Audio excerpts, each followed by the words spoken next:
Greetings, everyone. Lumberg here after quite a long time. It's been about a month since I've produced anything.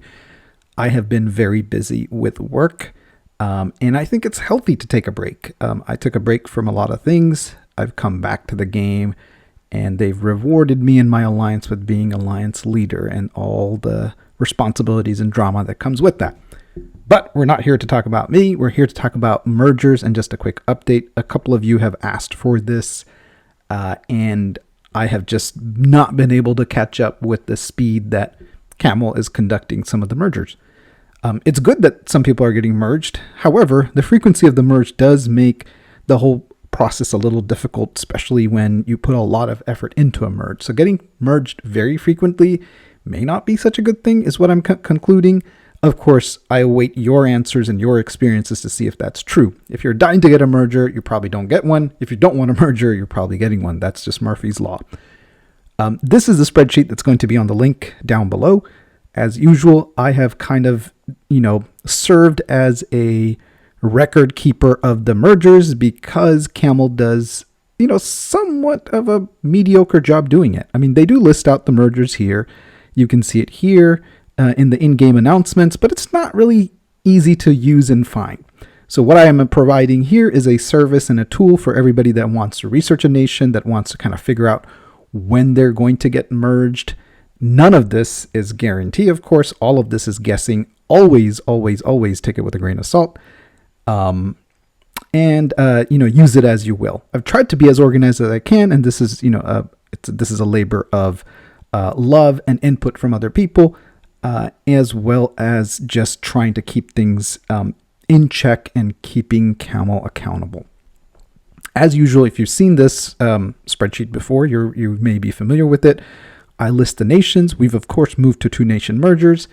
I've kind of created a list of who's up next. This is what usually people care about the most. I added this interesting information here, which is how many months since their last merger. This is the list of nations waiting on a second merger.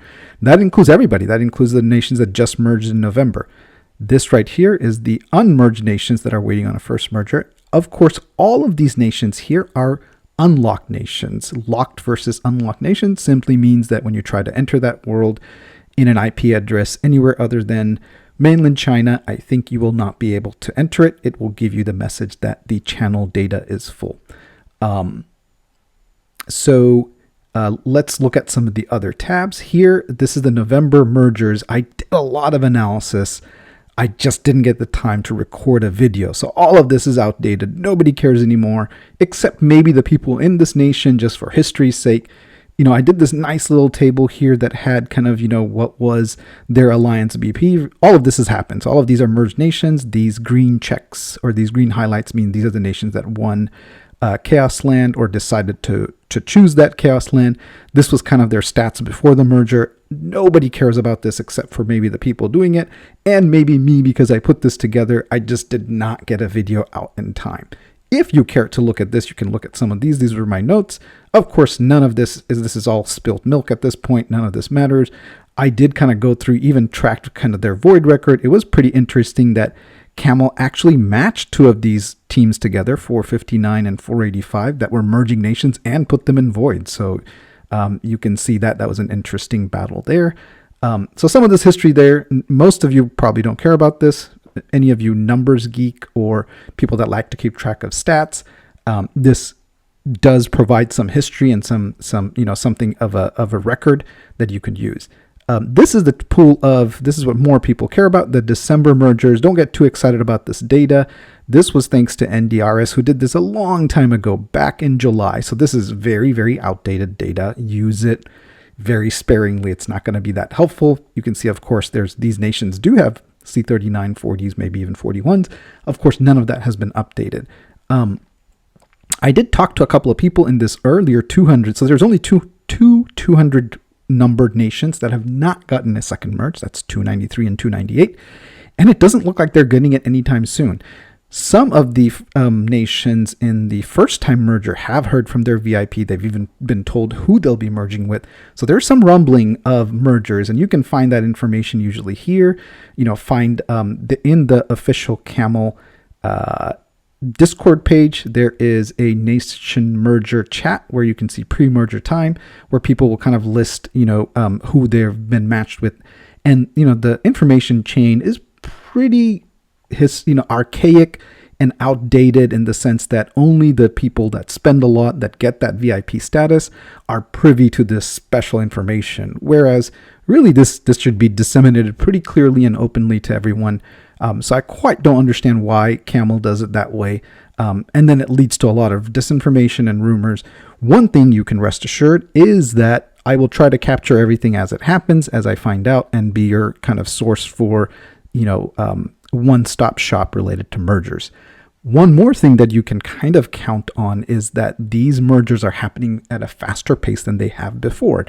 And this part I found most interesting. So you can see here in the list of nations that just merged in November 10th, they got informed pretty late.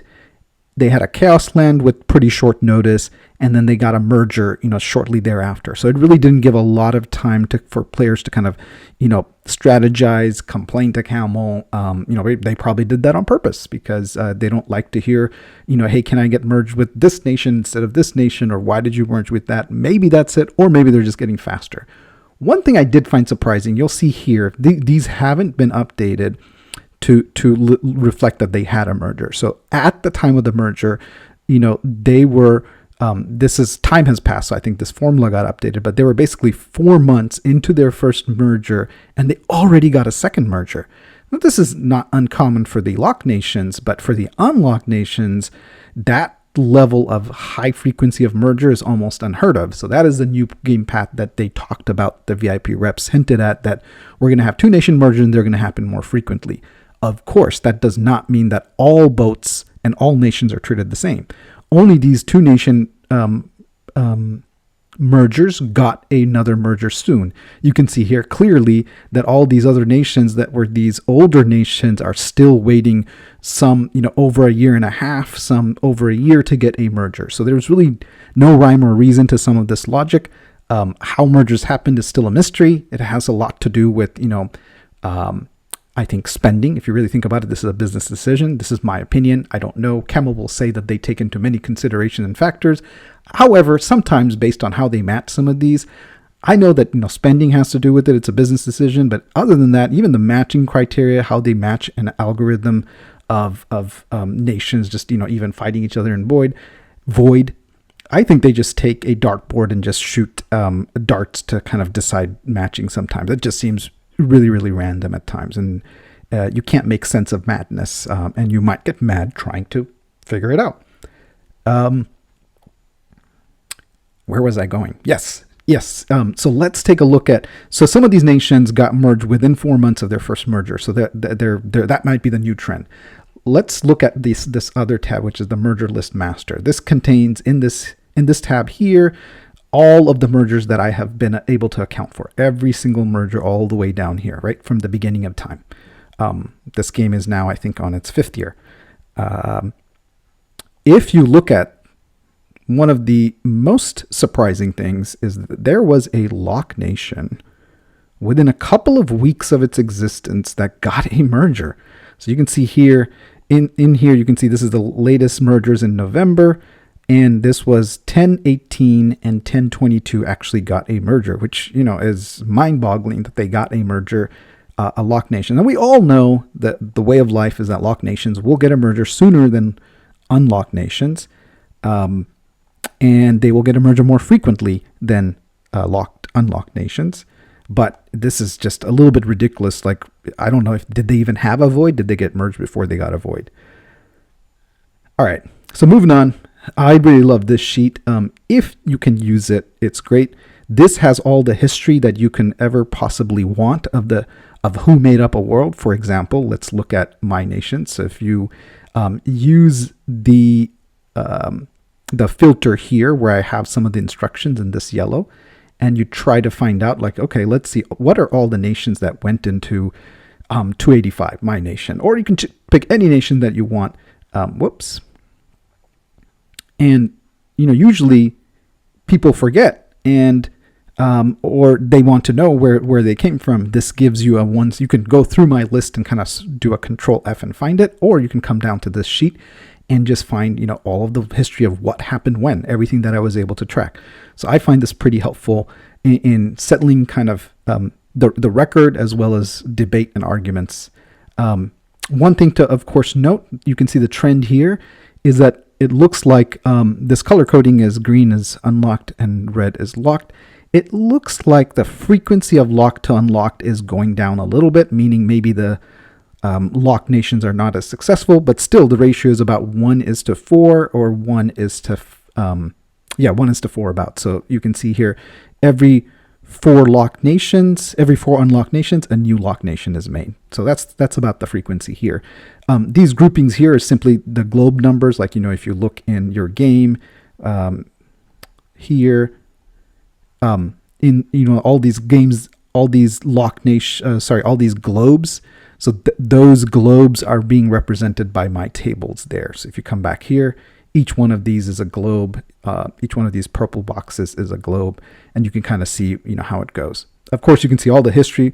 We started off with everything being unlocked, and then, the very first locked nation in existence was 432. So this is, kind of all of your history and tracking, and a trip down memory lane. And it also gives you some useful information in terms of the ratios of locked versus unlocked, which I will create some more content soon to come. A very long video for a very short update, which is, look, I've updated the merger spreadsheet. You can go and look at all the history here, and you can also look at this pool of future potential nations or candidates for December merger, and try to start accumulating stats, start contacting people. This is your list of nations that may be in your potential list of candidates for a merger. And then if you're unmerged, here you go. This is all the nations that are unmerged that are up for their first merger. Of course, all of these nations that I listed here are unlocked. That is it, guys. Lumberg here signing out. Hope you have a wonderful void and a great weekend. Make sure to be healthy, take time away from the game, just like I did, and have fun and get along. Take care. Bye.